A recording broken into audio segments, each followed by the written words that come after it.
Hello and welcome back to another special analysis of ZA Draft League. Today we are taking another look at Alpharad's Week 2 matchup versus Smith. I also did the number 3 when I meant to do 2. I'm joined again by Jacob, and yeah, we're just going to go over Jacob and Smith's Week 2 matchup and do a little pre-game analysis, a little during game analysis, and a little post-game analysis. So, hello, yeah. I am Alpharad. Some of you might be coming from my channel, and I plan on making a video over this when the league is all said and done. But if you want the weekly update, Captain Kid Live is going to kind of be your hub for that. That's what we're doing. That's what we're here for. I said this last video, but for those who didn't see it, we're kind of the people who grandfathered the league, and then we have other people running it on the admin commissioning side. And now I want to talk about my team versus my Week 2 opponent of sunflowersmith. You just kind of get like a quick little... Yeah, we can go back and forth. My team, the Lumios's Absolute Traders, also known as the LA Traders. I felt pretty good into Smith's team, I will say. Clefable the Undying was a very bulky set in Week 1. And what's fun is it kind of becomes a very offensive mon this week, which is a definite change of pace, where Draft League, you never really get too comfortable predicting. And if you watched Braden, Captain Kid's run with Smith Week 1, you can also see how that set influenced how Smith played against me. Right. Because if we want to look at Smith's team, I will spoil a few things that, in Week 1, Smith ran a very screens-heavy team against Braden, who also has screens and ways to deal with screens. So it's not as strong against the Captain Kid, the OKC Outrage, but against me, putting screens and swapping into something like Gengar is kind of the thing, or even Sylveon. Like, those were the two mons I was scared of the most, because if you look at my team, I don't really have phenomenal fairy resist like I do have Pyroar, I suppose. I do have Scizor, but you know, Sylveon can learn like Mystical Fire, and that's a little scary. Yeah, Victory Bell is here to have Poison Stab into it. Also resists everything I would want from Gengar. So, but one thing I noticed about Smith's team, where I did a little research, and if you look around, this team, all 10 Mon, are incapable of learning a singular flying type move. I realize Heracross gets to ball a little bit here. Yeah. Given Clefable being kind of the star of my team, I thought Excadrill lead was possible, even likely. Right. Which makes Heracross even better, just because it, with either Brick Break, Earthquake, whatever. I'm always going to run Brick Break because of screens and everything. Yeah. I think, I just had kind of all offense, max attack, mega Heracross, who has a base 185 attack stat, which, that's a lot. And so the cores of my team have now opened up. It's not just Clefable, Slowbro. We are now inviting Heracross to join this elite circle. Right. And I think the other 3 mons that I bring are Scizor for Sylveon, Victory Bell for Sylveon, and Leafeon, because it's another Eon that Smith didn't draft. Yeah, and I clearly for anybody that didn't watch the draft, you can see that Smith kind of had a theme going here with some of the Eons. So both Jacob and I were able to snipe some of the other Eons and wanted to bring it to the match as a little bit of BM, I suppose. Yeah, we also have the Ice Resist Berry on Leafeon, because I kind of wanted to bring it into Vaporeon. Was kind of my logic. Right. And if that came down to it. But the real threats here, Excadrill is the highest ticket mon on Smith's team. Yeah. But it's just kind of like hyper-offensive Sylveon, and then just the Poison Ghost combination even of Gengar is really scary, because it has Poison into my Clefable, and it has Ghost into Slowbro, and even Psychic into Heracross is very commanding. Like, Gengar does very well into my team. Like, Scizor could, halt a lot of things, of course, but... And then what? Right. I think a big difference between, like, your Week 2 and Week 1 is With Pixie's team, it felt like you kind of just lose in team preview, is what I mentioned in that video. And in this case, I do think Smith has some very solid tools. Like Excadrill obviously can be quite threatening into Clefable, almost forcing a switch as soon as you see Excadrill come in on Clefable. Yes. And then, like you said, you know, Gengar is threatening with damage. And then Sylveon also threatens the Heracross. So there are mons that you have to be worried about, and I think this shows like the advantage of not having those 4 times weakness Pokemon is it's also harder to remove some of these Pokemon than just being able to fire off your 4 times super effective move and get quick kills that way. So if you don't mind showing off the showdown. Yeah, we can go over to the showdown sets now to get a little bit more into the nitty gritty. Heracross is meant to be the MVP of this run. Yeah. Of this week. Yeah, full offense here. Full offense. Mega Horn, phenomenal move in ZA. Yeah. I remember I was messaging Wolf because, you know, this league was inspired because he did his draft league, and I was like, oh, that sounds fun, but I don't really want to do VGC. And so it kind of came out of that. So I was messaging him, talking to him about this, and I showed him my Mega Horn set. And that's when he said, this feels like a bad dream where everything I know is a little wrong. That is absolutely how it feels. Like, nothing that you know, like a lot of conventional Pokemon wisdom does not hold true in ZA. And I think that makes it harder, but also fun because it's learning a lot of new stuff about a video game. So I think that's cool. Yeah, so we're full offense for this one. Mega Horn is actually interesting. I just really like the move given how strong it is with no drawbacks in CA. Yeah, no accuracy. This doesn't really do too well into anything. I don't think anything on Smith's team takes super effective damage from Mega Horn. Yeah, it's that just would come. So it's kind of a wasted move, but I thought if like Jolteon or Vaporeon come in, that big stab neutral damage would be significant. Even coming off with how high its attack stat is, even coming off of a resisted hit, Mega Horn is just such a strong move, and it's a huge dash that kind of closes distance quickly, which I think the more, and having played 2 weeks now, I think moves like Play Rough, Close Combat, like some of these moves that shut the distance and create little tighter quarters, I think are going to be super valuable and more valuable as we keep moving through the weeks here. Yeah. Brick Break is for screens. I kind of did think about what if Smith set screens and switches into Gengar. And you always kind of set the screen that you need the most first. So I was like, if they set Reflect first, I'm fine with Brick Breaking, hitting it, and then getting rid of that. Even if they have light screen Gengar, I can fight through that. Right, yeah. So that was my logic for Brick Break here. Even thinking that was a possibility. And EQ for Gengar. Rock Blast is just kind of there. Strong move, quick, and it recovers very fast. Yeah. Then Clefable, the Undying, strikes again. And you can see radically different set from the first week. Yeah. Going all offense this time. Calm Mind, Mystical Fire, Psyshock, Thunderbolt. Not even needing any fairy coverage because there's not really anything that fairy is hitting super effectively. Also, we haven't really seen Mega Clefable at all. Like that's just not a mon. I've brought. And with Calm Mind, it really does 2 things for me. Because you kind of see Clefable, especially if you've studied my week 1 VODs like Smith did, you kind of very much expect screens Clefable here to kind of run the same old song and dance. Right. But I don't think anything on Smith's team really takes super effective damage from Fairy either. And I guess Mega Barbarical, but that's not, or I guess Phalanx as well. But Psychic does so much better into their team. And so Calm Mind is made for a primarily special attacking team. So yes, it buffs Clefable, but it mainly buffs the defense, which is like my main focus. Right. Mystical Fire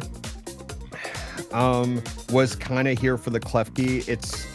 You could say it's for the Excadrill, but in no world am I leaving Clefable in against Excadrill. Thunderbolt is, again, it does neutral into so much. It does super effective on Vaporeon. And then Psyshock is, I think, the devious one. This is a draft league special where it's it is specifically for Gengar because it's super effective on the poison damage or on the poison typing, of course. Right. But its physical defense is 15 points lower.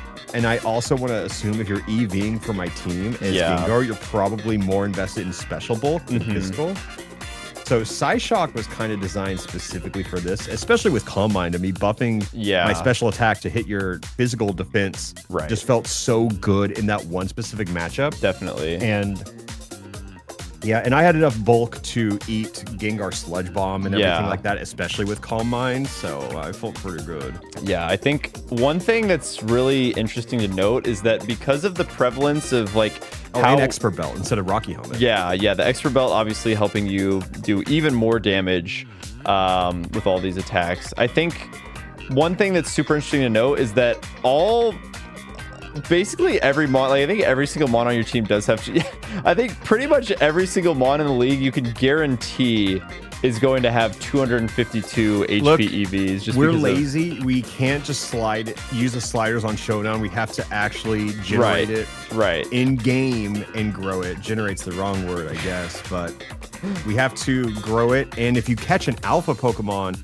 it comes with max HP EV. So it's just like, might as well knock half the work out immediately. Yeah, and it's like, if bulk is king in this game, it's pretty good. Exactly. It's like, not only is it the easier option, it's probably the optimal option. Because like, I sacrificed in my week 2 a little bit of special attack EVs to try and get like a quarter of a second more cooldown on Chandelure, and there were a couple of instances where I did end up missing out on kills because I didn't have max special attacks. So I was like, screw the extra like quarter of a second. I think you would really have to go all out. Like, there's probably a Pokemon build out there that works for, but a lot of the Pokemon I have, I don't really see it. I don't think the format is as popular. Like, we're kind of running an off game format. Like, we could be the only draft league for this game ever. It's why we took the name. We took the ZA Draft League because it's the one and only. I think if someone else wants to do it, maybe free for alls is the play. I think Come up with some kind of bracket for that. I think that could be fun. Yeah. So Clefable hyper offense, especially with Expert Belt instead of Rocky Helmet. It's it's all special attackers, so like Rocky Helmet doesn't get any value here. Right. But Slowbro, the other core. Surprise, this is the screen setter this week. And Slowbro has Calm Mind, Light Screen, and then Surf and Psychic. So it's kind of a boring set, I will say. Where there's no secret with what it does here. It hits for both of its stabs, which are good. Water does fine. Nothing resists water on Smith's team besides Vaporeon. And Psychic, nothing really resisted that comes outside of Excadrill, and Surf is super effective. So the combination of Water Psychic does very well in this team. And Calm Mind against, same as Clefable, it's mainly here for the special defense buff, but it's also nice that it gives me special attacking. And for sure. Because, in this game, Amnesia doesn't really give you +2 special defense. It just gives you plus special defense longer. Right. So yeah, you that's might just as the difference of the game. Like a plus Calm Mind is so much more valuable than a plus Amnesia, because it's like, well, now I'm taking less damage and dishing out more damage. There's not like a multiple more, so. Yeah. I mentioned it last week. You kind of want a core of 3, and then you have a few others if you need the stragglers, the panic switch-ins. It's mainly for scouting, because if my core 3 doesn't work, I have backups. Yeah. And see, this, like, if Vaporeon becomes a problem for my main 3, because, like, it could get Shadow Ball into Slowbro, and that could be an issue for me. Yep. And so I have Yachi Berry, Leafeon to kind of resist any ice beams that Vaporeon might have if it has to go toe-to-toe with it. It has Dig in case it has to scrap with Jolteon. Probably does quite well into Jolteon, honestly. Like, I don't know how Jolteon is breaking through this. And then it has Iron Tail for Sylveon, which it's kind of funny that this is... And I have Swords Dance just to empower all these moves. But this is kind of the anti-Eon Leafeon, because if I'm out of switches and against Flareon and I have Swords Dance Dig, I'm probably still winning the 1v1. Yeah. And then Victory Bell. This is the swan song for Victory Bell on the LA Traders. They got traded away, and naturally, I brought them just so they came one last time. Yeah, just to say that they made it out there. Yeah. Do they see playtime this week? No, but they were on the bench, which is notable. They got to come to a game. They got to ride the bench. They were on the roster. They'll get a ring if you know the LA Traders end up taking it all. Yeah, they will. They will. We have Akaberry Scizor, which I know, right? But it's still super effective even with the berry. Yeah. But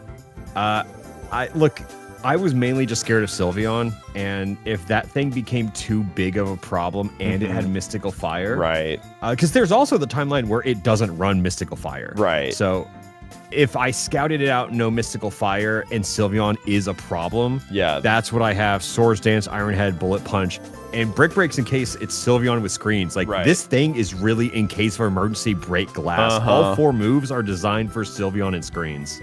Because like even if you can take 1 Mystical Fire, like you might have enough time, cast the Swords Dance while the Mystical Fire is getting input, then you lock in Bullet Punch and then immediately Iron Head, and that's probably enough to just kill it before it maybe gets Bullet another Punch move also off, really good at closing the gap if you're trying to run away. Exactly. So yeah, I think just having like an anti-Sylveon mon, it was a good call, especially because that was one of the more threatening Pokemon into your team that you didn't really have like a great answer into with like your main 3, like you were saying. So a lot of people in the league have kind of asked me questions about how to do it, and I think in specifically ZA, I think this team into Smiths is, I don't want to say like perfect, but I think the prep work is very good, where I have a core 3 of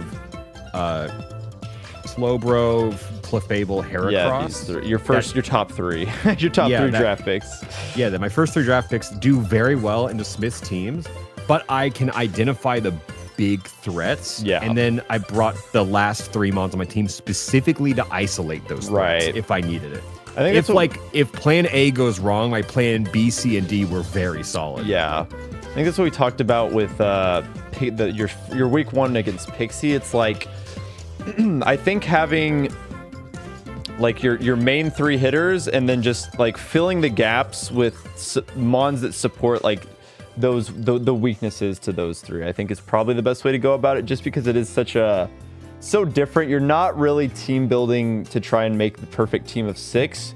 You're trying to team build to make a team that is able to get more kill, like just to get like 2 kills basically. Like I just need to find 2 kills somewhere on this team and then I win the game. That's kind of how I approach it. It's like, how do I make it to where I can kill them and they don't kill me? Yeah, we can just watch the games now. With all that said, let's get into the LA Traders versus the Arbesk Sprites. Week number 2. And we're getting right into it this time. No dilly-dallying around.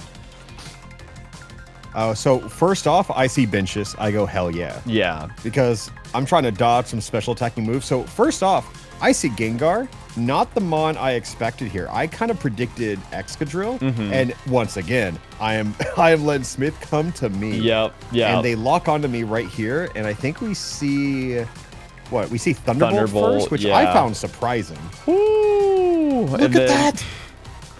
What do you mean he lives? Once again, max attack, 1 HP. Heracross, Earthquake. Oh my god. Adamant. What? Insane. This has to be a roll. I am still so shocked that Gengar walked away from this. Yeah, that you would think it would be Focus Sash or something, because there's just no way that it lives on 1 HP otherwise. I couldn't believe it when I was watching this back, because I feel like there's another instance later in the set where something similar There are 3 instances in this set where that happens. Okay, Phalanx comes out. I Rock Blast, because I'm just trying to get the quickest move out there to kill it. Nothing. We see No Retreat. I'm not too scared because No Retreat makes it to where it just buffs all your stats temporarily, not permanently. Yeah, and then they can switch out. I dodge a Poison Jab on accident, but right here, look, I'm taking my time. You can see No Retreat wearing off, and right here, watch this. This is diabolical. Lock in go the back. move. Go to pick up the red screw. We're not 100% sure if it did calculate the damage before. Like it would have killed without it. Yeah, But I think it's until it hits. Yeah. So I mean, like, let's see. Can we get the frame by frame here? Oh, I definitely grab it before yeah. I mean, it's like a couple frames before. I feel like because I mean that's the. So we still see the red particles. Yeah, it's like right here. I think you probably touch it. Yeah. Yeah, right there. And then like 1, 2, 3, 4, 5, 6. Yeah, it's like already, I think. Yeah, it's still like within 5 frames. Phalanx is dead. If you go back, I like to do this thing. Like I kind of play goalie for a lot of screws. Right. That I don't like getting them until I need them. Yeah. So I'll kind of try to block them off to de-incentivize people from walking over because, as soon as they walk over, I'm just going to grab it. It also means less of them spawn during the match, I think. Yeah. Which is very important because they have the opportunity to just completely swing games. Like, that's how powerful they are. Mm-hmm. So here, Smith swaps out Gengar, and I bring in Psyshock. Yeah. And even with... I get my hit in there, and once again, There it is. this has to be Focus Sash. No, I think this is Focus Sash Gengar. I could have sworn it has to be it Focus has Sash to be. Gengar. Maybe it is only client side that it shows you, but I could have sworn that it does show because, like, wait, I feel like I heard the item activation sound. I think it has to be Focus Sash. Yeah, I think it has to be. It has to be. I think it has to be. There's no way. Unless Smith is just like the most perfect EVs. Yeah, has the perfect spreads for your exact sets. Because, like, listen here. I think you hear the Focus Sash go off. Yeah. Yeah. Then That item definitely got consumed. Okay, so that's good to know. I also have a problem where I don't look at my opponents as they get hit because I kind of... Yeah, like you're saying, you're kind of constantly scouting. Oh, baby, this is what I've been waiting for. Yeah, this is us. You do not want to be little man right here. Up against this behemoth. This big bug is coming with a plan. Yeah, and like we were saying, week 1, once you get down 2-0, it's you're in really dire straits in this game. Yeah, you can also tell how confident someone is by how up they're playing, because I should be backing away right here. Right. And also, I see Sylveon here. I got a little silly. I got a little silly here. I'll be so honest. I don't even have a good move into Sylveon, but I still fight Calm Mind Sylveon because I was like, what if? What if? I think you hear 185 attack stat. I don't think there's a stronger mon in existence than it besides like Mewtwo. Yeah, it's like look at this Psyshock. Ooh. Oh yeah, that one did not go down to Sash. Like that's why I think it makes you think that there's a chance that it could not be Sash because it does it looks like it could be a range. Yeah.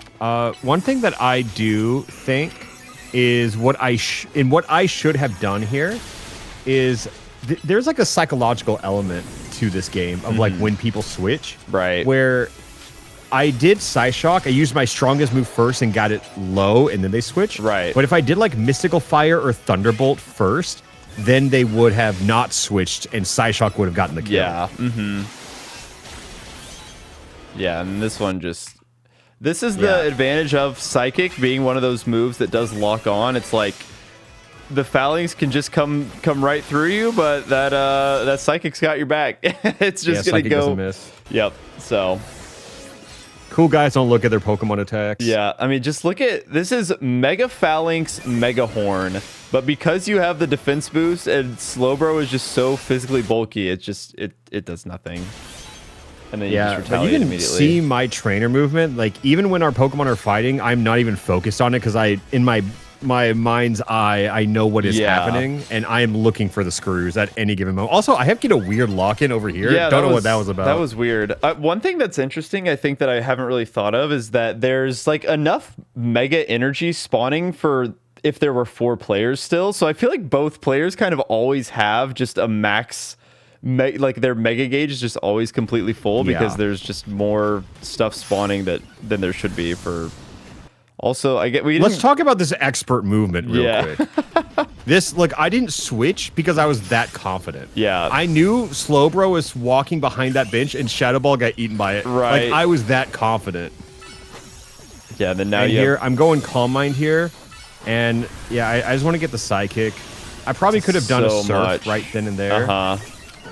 And I don't know. I'm just going for blood here. I want to see that number turn to 4. And you got it. Yeah, I did run the calcs that I do not die to Sylveon ever in one shot with Heracross. Gotcha. Yep, and then big money maker. Unless there was a crit. Yeah, Mr. Business cleans up 4-1. So then we get right into game 2. Same thing here, what we talked about. Backing out. We don't have the full. I think Rickles edited it together a little bit more this time, but again, backing out, changing up any leads, but just Heracross lead is so good that you can kind of just. Yeah, I mean, Smith tried to run it back with the same team. I was like, no, you can back out and change your lead because I didn't want to play against Skinkar again. I wanted Excadrill to come out. And then Excadrill comes out. But again, this is the thing that Smith did.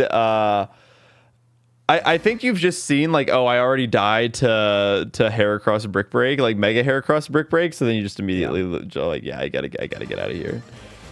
Yeah, and Flareon, definitely not something I really want to fight as Heracross, of course. But it's something I still feel confident enough in being able to tank a hit from it.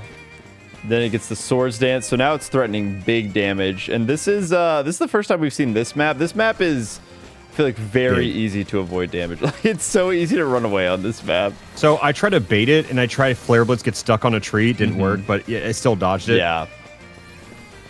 Oh, and then we see more sad I don't want to fight Swords Dance Flareon. It's simple. It's that simple. We go almost a minute without any hits being dished out. Yeah, this is another... And right here, I realize I've messed up. Smith gets the screw. Now I don't want to fight against Attack Up Flareon. Yeah, this Flareon is extremely threatening. Like, at this point... No, I'm going to play on this bridge. Yeah, like, if you... then... Right here, I cut Heracross's movement off with my trainer. I cut him off. If I just kept running, I'm faster than Flare Blitz. Yeah, like we'd already seen. Yeah, I think you just... Yeah, I don't even think you play the bridge game at that point. Like, I think you just run to the other side of the map. I got Heracross killed. That was on me. Like, my trainer cut him off and he stopped. For the first time, you're actually down, which is actually a position that I have not been in through 2 weeks. I have not been down, so I have not felt the fear of being down 1-0 in competitive 1-1 Legends ZA. I felt pretty confident despite that. I felt scared. And then I realized I really like this matchup. Yeah. Because I prepped Slowbro specifically for this matchup. And I think Smith heard, okay, you're in the lead, start running away. But Slowbro is not the guy you want to do that against. So I just grabbed this attack up. Yeah. And I have Psychic here who's going to do like half damage on Sylveon with Calm Mind. You could have even probably popped the plus. Let's see how much this does. Oh, actually, Calm Mind falls off right there. Yeah, well, I was wanting to Mega Slowbro, so I was trying not to use my Mega Energy right now. Also, like, that surf hits crazy. That's crazy. I can't believe that hit. But that was, that was a generous hitbox. Let's see, because oh my god, what in the world? Right here? Okay. This is the only Mon I've run on my team ever that's not an alpha as well. So I was a little scared for moments like that. And once again, I have my reactionary gameplay. If you go back, I'm waiting for the switch because, but then I saw Smith get the attack up, and I was like, I have light screen. Yeah. So if they go for an attack, I have attack up, so like I win this trade. So they were so low. I think that was just getting a little overconfident, but like you were saying, they don't really have a great switching into Slowbro. Like Vaporeon is the only one that I think.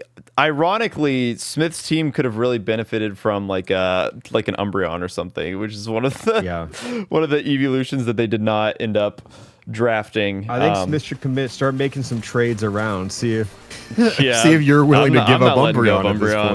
That's for sure. So we see Sylveon once again, and. My little guy, huh?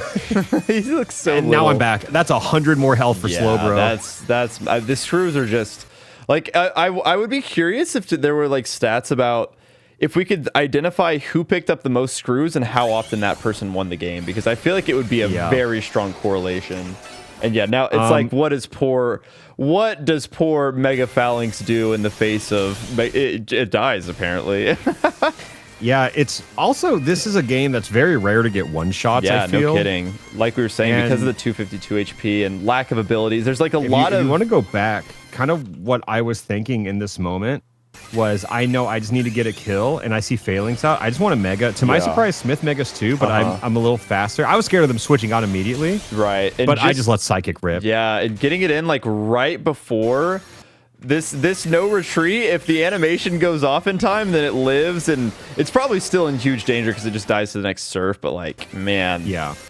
But that's the difference with only 50 seconds left on the clock. Like, if Smith doesn't die here, you take this, you switch out, you run away, you probably play for a tie. But because you're now down 2-1, now you have to play aggressive. You're really on the back foot. It Honestly, just makes it so if hard. I'm in that position and you pop Mega Phalanx, it's like Slowbro. This is the first time I've megaed in this set. Yeah. Slowbro has such good defensive bulk in the Mega, whereas like even like Mega Phalanx Mega Horn, I don't think I'm scared of it. Yeah, And here you can see what we're doing, right? Like we're trying to get that damage. Okay, yeah, Focus Sash it's a Gengar, it has to be. 1000% Focus Sash. Yeah. Yeah. I'm trying to see if there was a. Yeah, I think it's very weird that it doesn't show a text box. Yeah. It must only be client side because I feel like I could have sworn we were seeing Quick Claw, but maybe I'm mistaken. Yeah. So, like for me, God, I that is understand a what huge Smith is move. doing here. I don't think this is the wrong play because you have to You factor have in that to. there was like 25 seconds on the clock. Yeah. Where you just try to see if you can get that Thunderbolt and kill before time's up, because Smith, like, you're playing for a tie at that point. and Like, now it's losing 3-1, losing 2-1, what's the difference? Yeah, like it's just rough. And then I throw Leafy on here just so we they can didn't see draft it. Just so we can see it. And yeah, that's another 2-0. You're 4-0 in games. The only person to be 4-0 in their games. I 4-0 and You're 1. 4-0 and 1 tie. I'm 4-0 in the spirit. Same thing. Yeah. When it comes to the standings, you and I. Yeah, are we can tied. finally I look don't at the think standings it now that matters. we deleted all of this stuff so that we wouldn't spoil these games. But now we can look at the standings and kind of get the scope. We have 3 people who are 2-0. It's me, Jacob, and then Mari. And then Mari's the only one that's actually lost a set. So no, not lost a set, lost a game. or lost a game. Yeah, sorry. But yeah, then I'm the only one that's tied. So that's why this breakdown is the way that it is. Me, Brayden, and Mari are all tied with 2-0 in sets. Right. But it's just that I'm higher than Brayden because Brayden has 1 tie in a game. Yeah. Mari has 1 loss.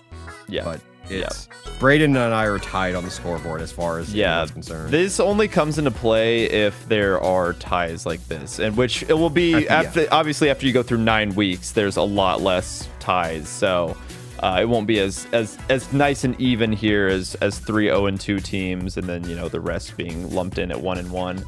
But you can just see some of the wildly different game counts. Like CJ's played a lot more than than everybody else. CJ has played 7 games and I've played 4. Yeah, almost a full additional set. But yeah, I think any closing thoughts on your matchup versus Smith? I guess the biggest thing is I talked to Smith a little bit after this to kind of talk about like what they prep for, what I prep for, and stuff like that. And I think it really felt like Smith prep for my week 1 team is what it kind of felt like. Right. And I really like team building. I like getting really silly with it. Like, hell, I was running Thunderbolt Absol week 1 just for the hell of it. And I think if you want to go Smith's team, I think the where Smith fell short in the prep was I think that they saw like my strongest mons and said, let me prepare for that. But I think in draft league, you really have to flip the table and you have to be like, if you had my team, what are you scared of? Right.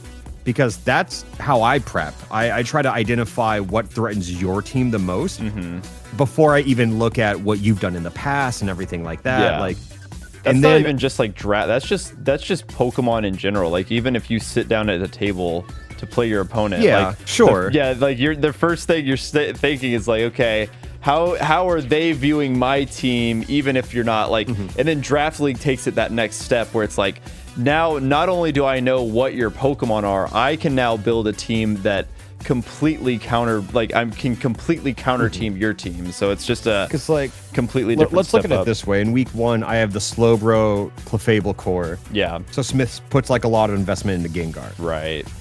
And I see that Gengar threatens my team, so I prep Clefable and Slowbro specifically to be able to handle and even dismantle Gengar. I do think Focus Sash was a nice touch on it. Definitely. Because otherwise, we would have gotten a lot more kills. Definitely. In that game. Yeah. Yeah, I was like, man, I think Smith probably would have benefited from Focus Sash Gengar, but it was. We just didn't get to see it. Yeah. So, yeah. I think Mega Gengar behind screens would have been really scary. Yeah, I think that was just what's hard about Gengar is it just does not have the ability to stick around long enough to really be like, because the threats, the Pokemon that Gengar was threatening was also equally threatened by them, so it just made it a very hard, like you can really only check, like it's not actually a counter to those Pokemon, and I feel like it's just, that's why, like, I know a lot of people thought that in our like initial breakdown that we were kind of underrating Gengar, but it's just hard for that archetype of Pokemon, like the speedy glass cannons, to be very good in this game, because like bulky offense is just so you good. don't get to just deny your opponent of having a turn. Yeah, exactly. Like even with I think Focus also something that hurts Smith pretty significantly is the willingness to draft so many Eons. Simply because they all kind of get the same amount of coverage. Yeah, which is none. Yeah, it's Shadow Ball is the answer. They all get Shadow Ball. Jolteon gets a couple of bug moves. Vaporeon gets a couple of ice moves. Sylveon gets Mystical Fire. Yeah, it can be pretty rough for them. Like I think that limits team building, and I think it makes prepping for Smith's team a lot easier as a result. Yeah. I know it sounds sacrilegious for a team like this, but I would even start entertaining some drafts with the wire. Yeah, like we still have trades with the a wire. lot of these Pokemon. The problem is, like, Vaporeon's probably the best one. So yeah, no, I definitely think the huge Vaporeon is better. Yeah. I think Smith's team is just there's not a single ground resist on this entire team, and there's a lot of ground weaknesses. Like, hey, Victory Bell's on the wire now if you want to pick it up. Well, it's still neutral because it's I mean, but it's just I guess Gengar kind of does. Yeah, I would consider like Trevenant, Talonflame, some of the like Gorga, I don't know. There's probably something. Yeah. Honestly, if I'm like an O2 team, I'm looking at Aegislash. I feel like there's an angle where Aegislash might be able to do something. It's just such a good Focus Pokemon. Sash Aegislash might have something. Yeah. Yeah, I think there's not a lot. There's not a lot is the problem. Most Mons are on teams. So isn't Gabite back on the wire too? Yeah, Gabite's out there. I don't know if it's a very good Pokemon, but it is out there. I think a lot of the drafting should have been done inside the draft, of course. Right. But Smith, you could also start entertaining trades with other teams because you can kind of see who's the most used Mons of each team. And I just think the Eon gimmick just kind of, it shoots your prep in the foot just because it's just, you want to, like, if you don't mind going back to my Showdown. Oh, yeah. Like my Clefable set, right? I think that's the real magic where I don't even have stab on this thing. It's just three strong expert belt Calm Mind moves. Like it's this kind of versatility isn't really possible with the Eons. Right. Like my Leafeon though actually does have some pretty insane coverage for this set. Yeah, Leafeon the one that actually gets stuff, but didn't get to show it off, unfortunately. Yeah, once again, I use 3 Mons. Yeah, I mean, that's really all you need. Like, yeah, that is competitive Legends ZA 1v1s.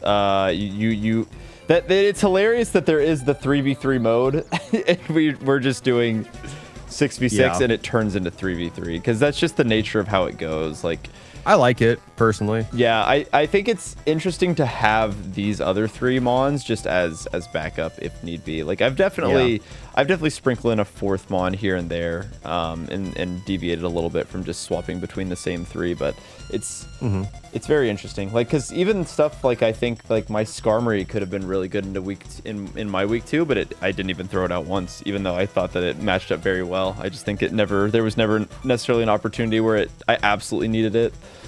Yeah, but that's my week 2. I feel pretty good about it.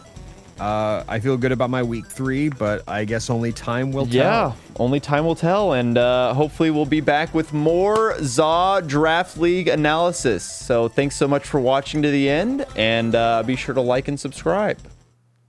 Bye-bye.